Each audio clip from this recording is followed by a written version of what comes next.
What's up everyone, and welcome to the 6th and final video on this networking series. If this is your first networking video you're watching on my channel, I highly encourage watching the first 3 videos, which are more geared toward different tips and tricks to help out in your networking endeavors. In this series, I've talked about how to successfully message professionals on LinkedIn, to leveraging your social circle and setting up that informational interview. But today, I'll be wrapping up the networking series by talking about how you should network at company information sessions, whether that be in person or virtually. If you found this content on my channel helpful, be sure to like, comment, and subscribe to help out the channel. Also, be sure to let me know if you have any ideas or suggestions in the comments below to add on to my networking series. Regardless of what career you're interested in, being able to talk to a current professional in that field will benefit you greatly. You'll be able to learn more about their work and experiences to better understand what it is they're doing. Maybe you had a different idea about what you'd be doing and now realize that isn't what you're actually interested in. What if after talking to someone at that company, you realize the culture doesn't match what you're looking for, so now you decide to apply elsewhere? Networking can help add so much value to your career ventures, so making sure you have the right first impression is important. After all, employees at these events meet hundreds if not thousands of people, so what are you going to do to stand out? You've taken the first step by going to these networking events, which already puts you ahead of some other candidates. Now, it's up to you to become more than just a name on a resume by introducing yourself to key people at that event. Keep in mind, everyone at these events might be looking for something different. You might just be getting started, so you want to learn more about that profession. You might be wanting to learn more about different companies, so you're just going to as many of these events as possible to just get a feel. And you might be actively networking and just adding more contacts to your already existing list. Regardless, never be intimidated by others at these events because you're different than them. How you approach someone or how you make conversation might be different, and that's totally fine. How you should get started is by knowing your audience and your objective. If you're at a campus information session or an online event, look for employees from that school you attended. They may play a factor when it comes to reviewing applicants, so it's best to meet the person who may be the reason you receive or don't receive that first round interview. But also, these employees tend to be more welcoming to their alma mater as well. Again, depending on what you want your main takeaway from that information session to be,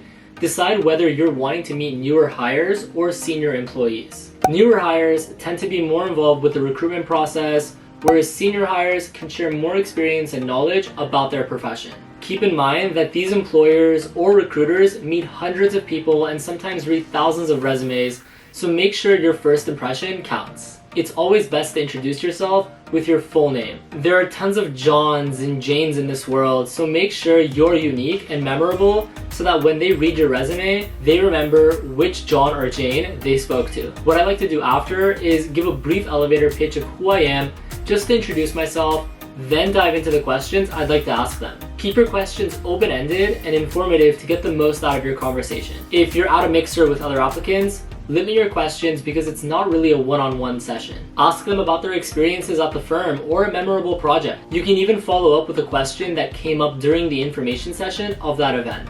It's best to avoid spending too little time with them because you won't be memorable, but you also don't want to talk with that same person the entire night. So the sweet spot would be spending anywhere between 5 to 10 minutes per person. Always, and I repeat always, get their business card to have a way of following up and thanking them in the future. Going to these informational sessions isn't a numbers game of meeting the most employees or handing out the most resumes, but to learn and build your network. I won't say there's an exact number of people that you want to be meeting, but it's best to meet more than one person at these events. It's your opportunity to go beyond a phone or video conversation and build an in-person relationship, so you should definitely take that opportunity while you can. If your goal is to go around and hand your resume to as many employees or recruiters as possible, then you might as well just be throwing your resume in the trash. If there isn't a meaningful conversation, you aren't going to be memorable, and if they just see you doing that with every employee, they may not look at your candidacy too favorably either. At that information session, it's important to maintain that network. You've only spoken with that employee for a couple minutes, and if you wait a couple days before following up with them,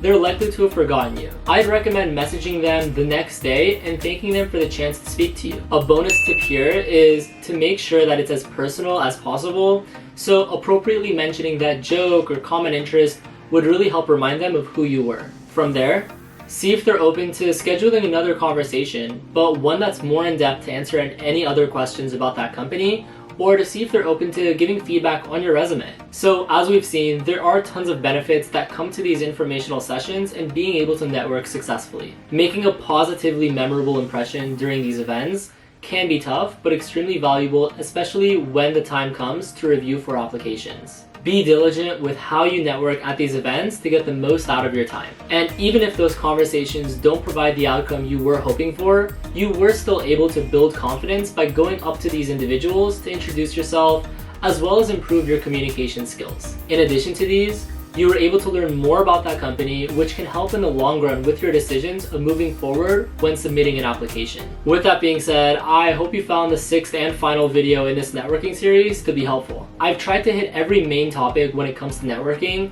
but if you think that I missed something or would like me to make another video going more in depth on a certain topic, be sure to let me know in the comments below. If you're interested in learning more about networking, especially when it comes to management consulting, be sure to visit my website, ryanrafi.com, to schedule an appointment. On my website, you can also find a free document where I talk more about networking and share additional advice, so be sure to check that out as well if you're interested. Don't forget to like, comment, and subscribe to help out the channel, and remember, you've got to network to get work.